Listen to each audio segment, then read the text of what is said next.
আল্লাহর পয়গম্বর বিশ্ব নবী রাহমাতুল লিল আলামিনের চাচা আবু তালিব যখন বিশ্ব নবী রাহমাতুল লিল আলামিনকে যখন মানুষ আঘাত করে, বাধা দেওয়ার মতো কেউ নাই, নির্যাতন ঠেকানোর মতো কেউ নাই। আবু তালিব বিশ্ব নবী রাহমাতুল লিল আলামিন কে এত এই পরিমাণ সহযোগিতা করেছেন। যদিও তিনি নিজে ইসলাম ধর্ম গ্রহণ করে নাই, কিন্তু রাসূলকে মানুষের কাছ থেকে নির্যাতনের চিমড়া থেকে বাঁচাইছেন। রাসূল যদিও রাসূলের আপন চাচা আবু তালিব যদিও রাসূলের কথা মেনে ইসলাম ধর্ম গ্রহণ করে নাই, কিন্তু রাসূলের কলিজার ভিতরে রাসূলের চাচা জায়গা ছিল। রাসূল দিয়ে মহব্বত করতেন, ভালোবাসতেন।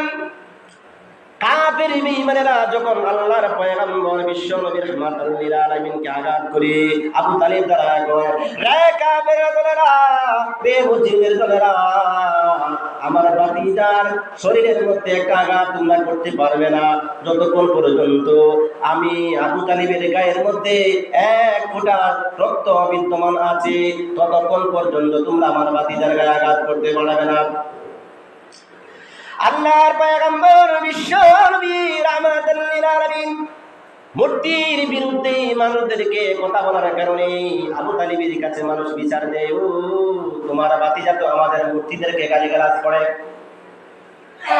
আবু তালিব রাসূলকে জিজ্ঞাসা করে বললেন, তুমি তোমার কাজ চালিয়ে যাও, যদি তোমার উপর কোনো বাধা আসে আমি চাচা আবু তালিব তোমার পাশে আছি। যদিও তিনি মুসলমান, এই জন্য রাসূলের ইসলাম প্রচার এবং প্রসার করতে গিয়ে আবু তালিবের যেই পরিমাণ অবদান আছে, রাসূল এই জন্য রাসূলকে যদিও উনি কাফের বেঈমান, কিন্তু চাচা হিসাবে ওনার অন্তরে ভালোবাসার কোন পরিমাণটা কোনো ধরনেই কম ছিল না। আল্লাহর পয়গম্বর বিশ্ব নবী রাহমাতুল লিল আলামিনের চাচা আবু তালিব যখন মরণের সময় হয়েছে, মরণের টাইম যখন হয়েছে, সাকরাতের অবস্থায় আছেন আল্লাহর পয়গম্বরের চাচা আবু তালিব যখন মরণের সাকরাতের অবস্থায় কাতরাইতেছেন, আল্লাহর পয়গম্বর বিশ্ব নবী রাহমাতুল লিল আলামিন মুহাম্মদ আরবি সাল্লাল্লাহু আলাইহি ওয়াসাল্লাম মনে মনে চিন্তা করলেন, এই পরিমাণ মহব্বত আর এই পরিমাণ ভালোবাসা আমার চাচা আমাকে করেছেন, এখন আমার চাচা যদি কালিমা যদি তিলাওয়াত না করে, কালিমা যদি পাঠ না করে, আবাদান আবাদা চিরকাল জাহান্নামের আগুনে জ্বলতে হবে। আল্লাহর পয়গম্বর বিশ্ব নবী রাহমাতুল লিল আলামিন চিন্তা করলেন, এই মুহূর্তে যদি আমার চাচা আবু তালিব বেঈমান হয়ে মারা যায়, বেঈমান হয়ে যদি মারা যায়, তাহলে এই মুহূর্তে আমার চাচা চিরকাল জাহান্নামের আগুনে জ্বলতে হবে। সুতরাং আল্লাহর পয়গম্বর বিশ্ব নবী রাহমাতুল লিল আলামিন মরণের সময়, সাকরাতের সময় আবু তালিবের কাছে দৌড় দিয়ে চলে গেলেন। দৌড়ে গিয়ে আল্লাহর পয়গম্বর বিশ্ব নবী রাহমাতুল লিল আলামিন আবু তালিবের পাশে শিওরে দাঁড়াইয়া সুন্দর করে আবু তালিবের চেহারার দিকে তাকায় থাকতেছি। মহব্বতের কারণে, ভালোবাসার কারণে চাচার এই করুণ পরিস্থিতির সময়ে ভাতিজা মুহাম্মদ সাল্লাল্লাহু আলাইহি ওয়াসাল্লাম রাসূলের শিওরের মধ্যে দাঁড়ায় আছে, দেখতেছে আবু তালিব সাকরাতের অবস্থা কাটাইতেছে। মহব্বতের কারণে, ভালোবাসার কারণে আল্লাহর পয়গম্বর বিশ্ব নবী রাহমাতুল লিল আলামিন রাসূলের চেহারা যখন আবু তালিবের চেহারার দিকে যখন তাকায় দেখি বেঈমান হইয়া চাচা মারা যাবে, এই কারণে আল্লাহর পয়গম্বর বিশ্ব নবী রাহমাতুল লিল আলামিন তার চেহারার দিকে তাকায় কয়, ইশারায় কয়, ও আল্লাহর পয়গম্বর, ইশারায় কয়, ও মুহাম্মদের চাচা আবু তালিব, আপনার কাছে আমার জীবনের একটা চাওয়া হলো, আপনি সারা জীবন যা করেছেন, কিছুই করেছেন না কেন, সব কিছুর কথা আমার মনে আছে। এই কারণে আমি চাই মরণের সময় শুধু আপনি একবার বলেন, লা ইলাহা ইল্লাল্লাহু মুহাম্মাদুর রাসূলুল্লাহ, বাক্যটা বলে দেন। কত বড় ভালোবাসা! আপন চাচা কাফের, কিন্তু ইসলামের প্রচার এবং প্রসার করতে গিয়ে যেই পরিমাণ অবদান আবু তালিবের আছে, এই কারণে রাসূল পাক সাল্লাল্লাহু আলাইহি ওয়াসাল্লামের মহব্বতের কারণে ভিতরটা যেন ফেটে যাচ্ছিল। একবার যদি কমপক্ষে আমার চাচা, একবার যদি কমপক্ষে এই কালিমাটা তিলাওয়াত করি, আমি আল্লাহর কাছে সুপারিশ করে আমার চাচার জন্য আল্লাহর কাছে সুপারিশ করে জান্নাত আমি মঞ্জুর করে দেব। এই কারণে উনি চাইতেছেন যে মরণের সময়ও আবু তালিবের কাছে গিয়ে দাঁড়ায় বলতেছেন, আপনি চাচা শুধু একবার বলেন কালিমাটা। ভাগ্যের পরিহাস, আল্লাহর পয়গম্বর বিশ্ব নবী রাহমাতাল লিল আলামিন আবু তালিবের শিয়রের মধ্যে বসা আছেন, এমনি চতুর্দিকে কাফের বেঈমানরা বসা আছে। আল্লাহর পয়গম্বর বিশ্ব নবী রাহমাতাল লিল আলামিন আপন চাচাকে যেই মুহূর্তে কালিমা বলার জন্য বলতেছেন, একবার যদি আপনি বলেন লা ইলাহা ইল্লাল্লাহ, ও আমার চাচা একবার শুধু বলে দেন লা ইলাহা ইল্লাল্লাহ, শুধু একবার বলে দেন লা ইলাহা ইল্লাল্লাহ, বাদ বাকি আল্লাহর কাছে সুপারিশ করি, আপনার জন্য আমি জান্নাতের জন্য সুপারিশ করব, আপনি শুধু একবার বলে দেন লা ইলাহা ইল্লাল্লাহ। কিন্তু মক্কার কাফির বেঈমানেরা আবু তালিবের চতুর্দিকে সুন্দর করে বসা ছিল। আবু তালিবকে ইশারা দিয়ে বলতেছে, ও আবু তালিব শেষ পর্যন্ত মুহাম্মাদের কাছে আত্মসমর্পণ করে মরণের সময় তোমার ধর্ম পরিবর্তন করবা। রে আবু তালিব, সারা জীবন তোমাকে নেতা হিসাবে গ্রহণ করেছি, এখন যদি তুমি আমাদের আদর্শ ছেড়ে দাও, আমাদের বাপ-দাদাদের আদর্শ ছেড়ে দাও, আমাদের দাদাদের আদর্শ ছেড়ে দাও, এখন যদি তোমরা আগের যে আদর্শ ছিল সেই আদর্শ ছেড়ে দাও, তাহলে বুঝলাম মরণের আগ মুহূর্তেও তোমার ভাতিজা মুহাম্মাদের দামটাই তোমার কাছে বেশি, আমাদের কোনো দাম আর রইল না। আবু তালিব যে মুহূর্তে কালিমা পড়ার জন্য রেডি হয়, একজন কাফের একজন বেঈমান কাছ থেকে কুমন্ত্রণা দেয়, কয় না না আবু তালিব তুমি কালিমা কয়ো না।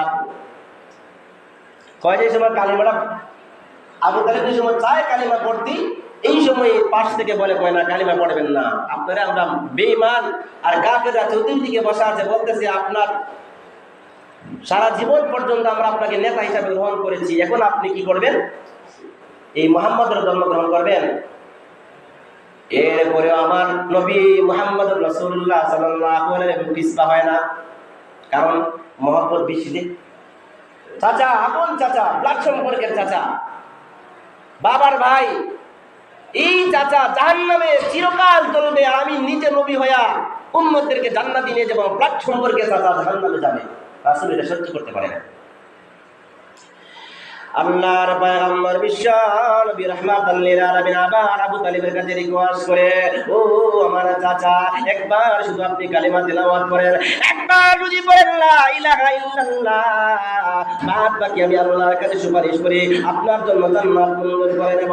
যে মুহূর্তে আমার আপনার পয়গম্বর বিশ্ব নবী রাহমাতাল লিল আলামিন চাচাকে বলে কালিমা বলার জন্য, এই মুহূর্তে পাশে অবস্থানরত কাফের বেঈমানরা কয়, ও আবু তালিব তুমি কালিমা বইরো না, কালিমা বইরো না, মুহাম্মাদের ধর্ম তুমি মান্য কইরো না, সারা জীবন তোমাকে আমরা নেতা হিসাবে স্বীকার করেছি, না না না না মুহাম্মাদের ধর্ম তুমি মানতে পারো না।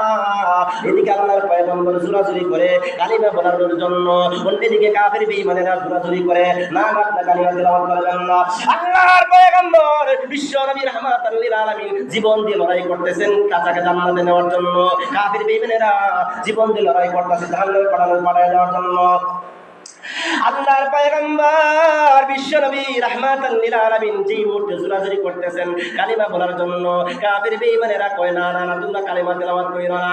আল্লাহর পয়গম্বর বিশ্ব নবী রাহমাতাল লিল আলামিন জোরাজুরি করতে করতে এক পর্যায়ে দেখা যায় আবু তালিব স্বীকার করে না, কালিমা তেলাওয়াত করবে বলে। আল্লাহর পয়গম্বর বিশ্ব নবী রাহমাতাল লিল আলামিন দুঃখ আর বেদনা ভরা মন নিয়ে বসে আছেন। আল্লাহর পয়গম্বর বিশ্ব নবী রাহমাতাল লিল আলামিন যেই মুহূর্তে কালিমা বলার জন্য তাকে প্র্যাকটিস করাচ্ছিলেন, কিন্তু কাফের বেঈমানেরা কালিমা পড়তে আর দেয় না। এই মুহূর্তে আল্লাহর পয়গম্বর বিশ্ব নবীর কাছে আল্লাহ রাব্বুল আলামিন জিবরাইল আলাইহিস সালাতু ওয়াস সালামকে এই আয়াতে কারিমা সূরা কাসাসের 56 নম্বর আয়াত আবার আল্লাহ রাব্বুল আলামিন জিবরাইল আলাইহিস সালাতু ওয়াস সালামের মাধ্যমে পাঠায়া দিয়েছেন। নবীজি ইন্নাকা লা তাহদি মান আহবাবতা ওয়ালাকিন্নাল্লাহ ইয়াহদি মান ইয়াশা। আবা নবীজি, ইন্নাকা লা তাহদি মান আহবাবতা, আপনি যাকে ভালোবাসেন, আপনি যাকে মহব্বত করেন, আপনার মনের ভিতরে যারা জায়গা আছে, লা তাহদি মান আহবাবতা, আপনি তাদেরকে হেদায়েত দান করতে পারবেন না। ওয়ালাকিন্নাল্লাহ ইয়াহদি মান ইয়াশা, কিন্তু আল্লাহ যাকে চায় তাকে আল্লাহ রাব্বুল আলামিন হেদায়েত দান করেন। আল্লাহ আয়াত নাযিল করে দিয়েছে। মুহাম্মদ সাল্লাল্লাহু আলাইহি ওয়াসাল্লাম জোরাজুরি দেখতে দেখতে চেষ্টা করে কালিমা পড়াইতে, শুধু একবার কালিমা বলেন, একটি বার শুধু কালিমা বলেন, আপনাকে জান্নাতে নেওয়ার জন্য আমি সুপারিশ করবো আল্লাহর দরবারে। কিন্তু সুপারিশ আর বলো না। শেষ পর্যন্ত বারাক্রান্ত মন নিয়ে আল্লাহর পয়গম্বর বসে আছে। এমনই মুহূর্তে দেখা যায় আল্লাহর পক্ষ থেকে ঘন্টার আওয়াজ শোনা যায়। জিবরাইল আলাইহিস সালাতু ওয়াস সালাম এসে আগমন করলেন। আয়েশা বলতেছে, ইন্নাকা লা তাহদি মান আহবাবতা, ওগো নবীজি, আপনি যাকে হেদায়েতের কথা হেদায়েত দিতে চাইবেন, আপনি তাকে হেদায়েত দিতে পারবেন না। আমি আল্লাহ যাকে চাই তাকে আল্লাহ, আমি তাকে যাকে আমি আল্লাহ চাইব তার সেই হেদায়েত প্রাপ্ত হবে। সুতরাং আবু তালিব হেদায়েত লাভ করবে না। শেষ পর্যন্ত আল্লাহর পয়গম্বরের চাচা আবু তালিব রাসূলের ব্লাড সম্পর্কের চাচা হওয়া সত্ত্বেও বেঈমান আর কাফির হয়ে মারা গেলেন। আবাদান আবাদা জাহান্নাম, কিছু করার। এ বোঝা গেল কি এই আয়াতের কারণ, এই আয়াতটা আল্লাহ কেন নাযিল করলেন, এই আয়াতের পরিপ্রেক্ষিতে বোঝা যাচ্ছে যে হেদায়েত আমরা যারাই চাই, মা বলেন, বোন বলেন, তাদের জন্য আমরা আল্লাহর কাছে দোয়া করি হেদায়েতের, আল্লাহ হেদায়েত দেন, হেদায়েত দেন। যদি ভাগ্যে আল্লাহ যদি তাকে হেদায়েত যদি না দেয়, কেউ তাকে হেদায়েত দিতে পারবে না। কিন্তু দুঃখের বিষয় হলো এমন কিছু কথাবার্তা, আজগুবি কথাবার্তা প্রকাশ হচ্ছে। আচ্ছা, আপনারা সামনে একটা প্রশ্ন করি, কেউ যদি বলে যে আল্লাহ হেদায়েতের মালিক নয়, আল্লাহ হেদায়েতের মালিক নয়, হেদায়েতের মালিক হলো মানুষরা, আপনারা কি মানবেন? আমার সাথে কিছু কথা বলতে হবে। হেদায়েতের মালিক কে? হেদায়েতের মালিক কে? আল্লাহ। এখন কেউ যদি কয় হেদায়েতের মালিক আল্লাহ না, তাহলে আপনারা কি মনে করেন কথাটা কি যুক্তিসঙ্গত হইল নাকি যুক্তিসঙ্গত হইল না? কারণ কিছু কিছু মাসআলা মাসাইল আছে যেইগুলো একদম যারা লেখাপড়া করেও নাই, করেই না একবারেই, এরাও কিছু কিছু জিনিস, সমস্ত জিনিস উপধাবন করতে পারে। আমরা সবাই জানি হেদায়েতের মালিক কে? আল্লাহ। কিন্তু আমি যদি বড় একজন ভালো একজন বড় বুজুর্গ হই, আমার দ্বারা যে ভুল হবে না এটা কখনো সম্ভব নয়। মানুষ বলতে ভুল হতেই পারে, ভুল হবেই। তো ভুল হলে মানুষের কাজ হলে ভুলটা স্বীকার করে নেওয়া, আর শয়তানের কাজ হলে ভুল স্বীকার না করে সারা জীবন বেঈমানি হয়ে টাকা দিলেন। তো এমন কিছু কথাবার্তা, আজগুবি কথাবার্তা প্রকাশিত হয়েছে, যার কারণে তাম পৃথিবীর মধ্যে এমন একটা প্ল্যাটফর্ম ছিল যেই প্ল্যাটফর্মের মধ্যে কোনো দলাদলি ছিল না, যেই প্ল্যাটফর্মের মধ্যে কোনো ধরনের দলাদলি ছিল না, একটা প্ল্যাটফর্মের নাম হলো গিয়া তাবলীগ জামাত।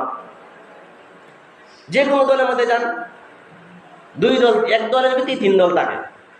কিন্তু যখন দেখলো যে বেঈমান আর কাফেররা দেখলো যে এমন একটা দল আছে যেই দলের মধ্যে আজ পর্যন্ত কোনো বাংমন সৃষ্টি হয় নাই, তখন তারা এটার মধ্যে ইন্ধন লাগাই দিল, উপর দিয়ে একটা ফুজা দিল, উপর জায়গা একটা ফুজা দিছে। তো উপরের একজন ব্যক্তি, আমি যদি যা কিছুই বলে না কেন, যদি কোরআন হাদিসের বিরুদ্ধে আমার বাবাও বলে, আমার বাবা যদি বলে, আপনার বাবাও যদি বলে এই কোরআনের এই আয়াতটা আমি মানি না, তাহলে সে কি মুসলমান রইল না বেঈমান হয়ে গেল? এখন আমার বাবা হইলে কি হইব, আমার চাচা হইলে কি হইব? আচ্ছা বলেন তো, শুধু খালি বংশ দিয়ে কি জান্নাতে যাওয়া যাইব? শুধু বংশের দোয়াই দিয়ে কি জান্নাতে যাওয়া যাব? যাওয়া যাবে না। কেন? নবীর বংশের লোক তো আবু জাহেল, নবীর বংশের লোক তো আবুল আহাব। তে আল্লাহ যে কইল আমার বন্ধু হইলে গিয়া মুহাম্মদ সাল্লাল্লাহু আলাইহি সাল্লাম, তে মুহাম্মদ সাল্লাল্লাহু আলাইহি সাল্লামের আত্মীয় হইল গিয়া আবুল আহাব। তা আল্লাহ যদি দেখা যায় নবীর চাচার বিরুদ্ধে সূরা নাযিল করতে, সূরা তাব্বাত ইয়াদা, তো বন্ধুর চাচার বিরুদ্ধে আল্লাহ সূরা নাযিল করছে তাব্বাত ইয়াদা আবি লাহাবি ওয়া তাব্বা, হে আবুল আহাব, তোমার দুই হাত ধ্বংস হয়ে যাবে। তো বোঝা গেল ইসলাম ধর্ম যে মানবে, সেই ইসলামের আয়াত এবং নিদর্শনগুলো যে স্বীকার করবে, সেই আমার আত্মীয়। আর যে কোরআনের আয়াত এবং কোরআনের হাদিস এগুলো মান্য করবে না, তা সে আমার আত্মীয় হলেও সে আমার মুসলমান ভাই কখনো হতে পারে না। বংশীয় সূত্রে আত্মীয় স্বজন হলেও কখনো সে কখনো পরিপূর্ণ মুসলমান হতে পারে না। তো এই কারণে অনেকেই আমাকে প্রশ্ন করে, হুজুর শুনলাম নাকি যে তাবলীগের মধ্যে 2 দল হয়ে গেছে, এখন সেই দল যেই দল সাদ সাহেবের আছে ওই সাদ সাহেবের দলকে কেন গুমরা বলা হয়, কেন এদেরকে অনুসরণ করা যাবে না, কারণটা কি? তো অনেকেই প্রশ্ন করে, যার কারণে এই প্রশ্নের সমাধানগুলো কিছু কিছু এখন বাহির করা দরকার। এ দুদিন আসলে আমরা রাখছি বিভিন্ন কারণে, কারণ অন্যান্য মানুষেরা শুনলে পরে বলবে যখন মুসলমানের মধ্যে কেমন মাইল লাগছে। এই লজ্জার কারণে, শরমের কারণে অনেক ওলামায়ে কেরামই এই জিনিসগুলো কখনো প্রকাশ করে নাই। আমি যে আপনাদের সামনে যে আয়াতে কারিমাটা তিলাওয়াত করেছি, আল্লাহ ডাইরেক্ট আয়াতের ভিতরে বলতেছেন যে নবী আপনি যারে ভালোবাসেন, যারে মহব্বত করেন, আপনি তারে হেদায়েত দান করতে পারবেন না। আল্লাহ যারে ইচ্ছা করেন ভালোবাসেন তারে হেদায়েত দান করতে পারবেন। কিন্তু আমাদের বাংলাদেশের টঙ্গীর ইস্তেমার মধ্যে বয়ান করেছেন আমাদের সাদ সাহেব, উনি শত শত হাজার হাজার উলামা, যদিও উনি তাবলীগ প্রতিষ্ঠা যিনি করেছেন এই বংশের লোক, কিন্তু বংশের লোক হলে কি হইব, কোরআন হাদিসের মধ্যে ভুল করলে তো আপনার মানুষ বলবে। উনি বলছে যে হেদায়েত হলো, হেদায়েত আল্লাহর हाथ ना, कि हेदायत अल्लाह के हाथ में नहीं है। अगर हेदायत अल्लाह के हाथ में था तो नबी अंबिया कराम को भेजने को वजह क्या है? এমনি বয়ান করছে, ডাইরেক্ট এখনো বয়ান রেকর্ড করা জানলাম দেওবন্দে। উনি বলতেছে হেদায়েত যদি আল্লাহর হাতেই থাকে, হেদায়েত যদি আল্লাহর হাতেই থাকে তাহলে নবীদেরকে কেন প্রেরণ করলো? তো আল্লাহ যেখানে আছে, যে অবস্থানে আছে সেখান থেকে কেউ হেদায়েত দান করতে পারে গেল এক। এখন আপনারা যারা এখানে আছেন আমার সামনে বসা, আমি যদি এখানের মধ্যে অনেক বড় ভাই আছেন, আমি যদি বলি ভাই আপনার পাওটা তো গরুর পাওয়ার মতো, তা আপনার আমি কি আপনার কেউ গরু বলছি কিন্তু গরু না বলা কি বাকি রাখছি? এখন উনি বলতেছে কি मोबाइल में तिलावत करना, मोबाइल में कुरान तिलावत करना पेशाबदानी से पानी पीने की तरह है। যে মোবাইলের মধ্যে কোরআন তেলাওয়াত করা মানে পেশাব করার যে একটা বদনা আছে, এই পেশাবের বদনায় যা পানি খাওয়া আর মোবাইলের ভিতরে থেকে তেলাওয়াত করা সমান। নাউজুবিল্লাহ জানি। এখন তুলনা দিতে গেল ওই বাইয়ের ট্যাংটা বেখা আমার কাছে লাগছে, ওনা আমি কি বেখা হইতে হইতে গরুর রঙে তুলনা দিলাইতাম। আমার তো বিবেক আছে, ওই বাই থেকে মানুষ তার পাউডা আল্লাহ এমন দিতে এবার একটু বেকার লাগান। কারণ আমি যদি বলতে গিয়া বলি যে এই বাইয়ের যে পাউডা আছে এই পাউডা গরুর মতো দেখা, আমি যে তুলনা দিলাম তুলনার তো একটা সীমাবদ্ধ থাকতে হইব। এখন আপনি যে একটা তুলনা করলেন যে পেশাবদানির যে পাত্র আছে যেটার মধ্যে পেশাব করে না পাত্রে কোরআন শরীফের ফাতার লগে তুলনা করলেন, নাউজুবিল্লাহ জানি। 2 3 নম্বরে হযরতে মুসা আলাইহিস সালামকে মারাত্মক ধরনের দোষাক্রান্ত করেছেন। বলতেছেন যে মুসা আলাইহিস সালাম কয়েকদিনের জন্য নবুয়তের কাজ ছেড়ে দিয়া দূর পারে গিয়েছিলেন দাওয়াতের কাজ। বলতেছেন দাওয়াতের কাজ ছেড়ে দিলে কি হয়, এটা বুঝাই থেকে বলতেছেন যে দাওয়াতের কাজ যদি কেউ ছেড়ে দেয় তাহলে ওই ব্যক্তি মুসা আলাইহিস সালাম দাওয়াতের কাজ ছেড়ে দেওয়ার কারণে সাইরা দিয়া গেলেন তুর পাহাড়ে ওহী আনার জন্য। এইদিকে 5 লাখ মানুষ কাফের হয়ে গেছে। এখন মুসা আলাইহিস সালাম যাওয়ার সময় ওনার স্থলাভিষিক্ত রেখে গেছেন ওনার ভাই হারুন আলাইহিস সালাম রে, বলছেন তুমি এদেরকে পরিচালনা করবে। এখন এই যে মুসা আলাইহিস সালাম দাওয়াতের কাজ ছাইরা দিলেন, আল্লাহ বলেন মুসা কালিমুল্লাহ, মুসা আলাইহিস সালাম হচ্ছেন আল্লাহর একজন সত্য নবী। এদিকে আপনি বলতেছেন মুসা আলাইহিস সালাম দাওয়াতের কাজ ছাইরা দিয়া তুর পাহাড়ে চলে গেছেন, নবী দোষ ধরা হইল। আমরা জানি নবীরা যত দোষ আছে, নবীদের কোনো দোষ নাই, আল্লাহ সব মাফ করে দিয়েছে। তারপরে সুলাইমান আলাইহিস সালামকে মারাত্মক ধরনের আঘাত করেছেন। সাহাবায়ে কেরামের একটা আমি বলতে চাই অনেক লম্বা সময়। এর মধ্যে থেকে আরেকটা জিনিস হলো আপনাদের মোবাইলে, আপনাদের পকেটে কি মোবাইল আছে না? আমার সাথে কিছু কথা বলে, আপনাদের পকেটে কি প্রত্যেকের মোবাইল আছে না? মোবাইলের মধ্যে কি ক্যামেরা আছে না? কোন कैमरा वाला मोबाइल जिस लोग के पॉकेट में मौजूद है, इस लोग का नमाज फासिद है, फासिद है, फसी फासिद है। अल्लाह के कसम खाकर मैं कहता हूँ कि उसका नमाज फासिद है। जो लोग फतवा देता है कि उसका नमाज जायज है, वो भी गादा है, वो भी गादा है। যে ক্যামেরাওয়ালা মোবাইল যার পকেটে আছে তার নামাজ হবে না, তার নামাজ হবে না। আল্লাহর কসম খায় বলতেছি, যে ব্যক্তি বলবে যে ক্যামেরাওয়ালা মোবাইল পকেটে থাকলেও নামাজ হবে, এই ব্যক্তি একটা বড় গাদা। আচ্ছা বলেন তো, এখন যে মিডিয়ার যুগ আসছে, এই এখনো আমরা যেখানে যারা আছি, বাংলাদেশের যতগুলো মানুষ আছে সবগুলো মানুষের পকেটের মধ্যে মোবাইল আছে কি আছে না? প্রত্যেক মানুষের পকেটের মধ্যে ক্যামেরাওয়ালা মোবাইল আছে কি আছে না? তাহলে ক্যামেরাওয়ালা মোবাইল যে আমি ফতোয়াটা দিলাম, কোন আয়াতের ভিত্তি দিলাম, কোন হাদিসের ভিত্তি দিলাম, তখন তো কেউ নামাজ হইতেছে না। বাংলাদেশে সারা পৃথিবীর কেউ নামাজ হইতেছে না। আর বাকি যত উলামায়ে কেরাম আছে আর কি পৃথিবীতে মোবাইল ব্যবহার করে সবাই গাদা। তা আমি শুধু একাই সেরা গেল। এরপরে খতরনাক একটা বিষয়, আপনারা বলেন তো, আমরা এই যে মসজিদের মধ্যে যারা ইমামতি করেন, যারা মসজিদে মুয়াজ্জিনি করেন, এটা কি বেতন বলা হয়? এখন বর্তমানে এটাকে বেতন বলা হয়, এর আগে বলা হয়তো হাদিয়া। কারণ বেতনের একটা স্কেল আছে, বেতনের একটা পরিমাণ আছে। বেতন কোনটারে বলে, যেটার শেষের মধ্যে সরকারিভাবে কি যেন একটা আছে, 10-15-20 লাখ টাকা পাওয়া যায়, কি বলে পেনশন। এই প্রত্যেকটা চাকরির পরে যে একটা বড় ধরনের একটা পেনশন থাকে, পরিভাষা এটারে বেতন বলা হয়। কিন্তু যারা ইমামতি করেন, যারা মুয়াজ্জিনি করেন, এমবিবিএস কোন ডাক্তারের মাসালা জিজ্ঞেস করলে, এমবিবিএস কোন ডাক্তারের যদি কোন একটা রোগের কথা জিজ্ঞেস করা হয়, তার কাছে যাইবার আগে 1000 টাকার নোটটা তার সামনে দেওয়া লাগে। যে কোনো ক্ষেত্রে যান, টাকাটা আগে প্রাধান্য। কিন্তু এই মসজিদের উলামায়ে কেরাম যারা আছেন, যারা সমস্যার সম্মুখীন হয়ে উলামায়ে কেরামের কাছে আসেন, এরা কি এদের কাছ থেকে টাকা রাখেন মাসালা ফতোয়া দিয়া? গত কয়েকদিন আগে তো একজন লোক আসছে আপনার জমিন বন্টন করা দেওয়ার জন্য। একজন লোক মারা গেছে, 3 মেয়ে 1 ছেলে হয়ে গেছে। এই জমিন বাটিয়ে দিবার লাগে, বাটিয়ে দিলাম, বন্টন করে সুন্দর করে লেখকে দিছি। আমার তো একটাও দিছে না। আমি তো বলছি না যে আপনি আমার টাকা দেন, আর টাকা বলা তো কোনো প্রশ্নই আসে না। এরপরে উনি বলতেছেন কি, যে মসজিদ এবং মাদ্রাসায় পড়াইয়া বেতন লওয়া হারাম। শুধু হারাম নয়, এই টাকা হাতে লওয়া, এই উপার্জন বেশ্যার উপার্জন থেকে আরো বেশি হারাম। নাউজুবিল্লাহ বলেন আপনারা, বেশ্যার উপার্জনের থেকে আরো বেশি হারাম। এই টাকা যারা গ্রহণ করবে, বেশ্যার আগে জান্নাতে চলে যাইব, কিন্তু এই সমস্ত ইমাম সাহেবরা জান্নাতে যেতে পারত না। বেশ্যার আগে কি করতে পারবে না? বেশ্যার আগে জান্নাতে চলে যাবে, কিন্তু এই লোকগুলা জান্নাতে যেতে পারবে না।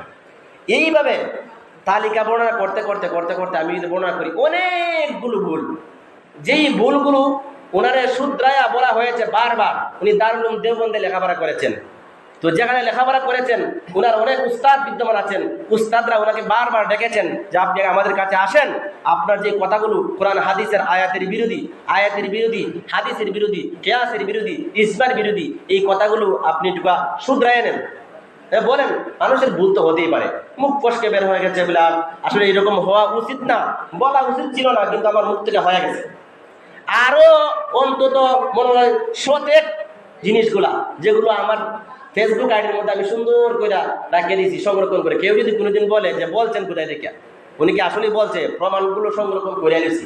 আর দারুল উলুম দেওবন্দে উনি যে বয়ান করছে আমাদের এখানে, এই অডিওগুলো ভিডিওগুলো সংরক্ষণ করা আছে দারুল উলুম দেওবন্দেই। তো এই কারণে উলামায়ে কেরাম ওনারা ডাকছেন যে আপনি কি করেন, এই বিষয়টা সুরাহা করেন। এই বিষয়টা সুরাহা করলে আপনাদের সাথে আমাদের কোনো মতবিরোধ নাই। কিন্তু উনি ভুল স্বীকার করতেই রাজি না, আমি যা বলছি সব সঠিক বলছি।